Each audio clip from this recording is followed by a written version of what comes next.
से बोलो देवघर वाले बाबा की।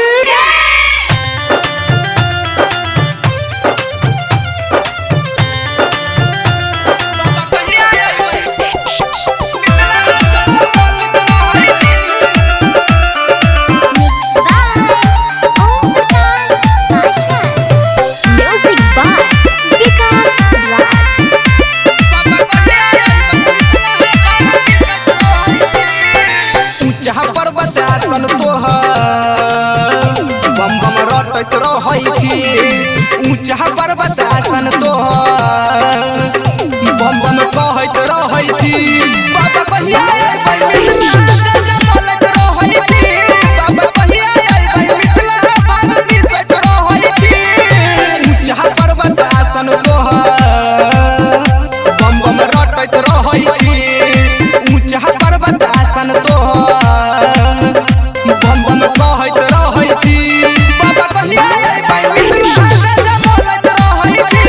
बाबा कहिया अइबै मिथिला बाबा दिसत रहै छी।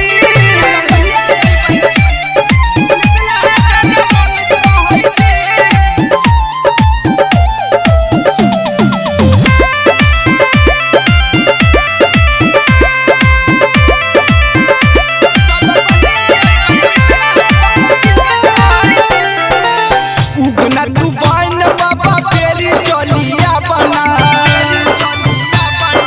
ओ बाबा मिथिला के धरती पर डमरू बजावना।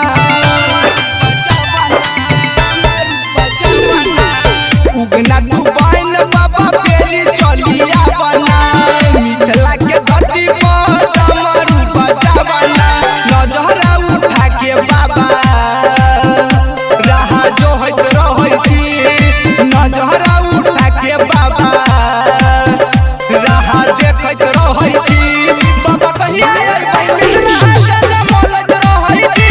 बाबा कहिया अइबै मिथिला बाबा दिसत रहै छी। बाबा कहिया अइबै मिथिला बोलत रहै छी।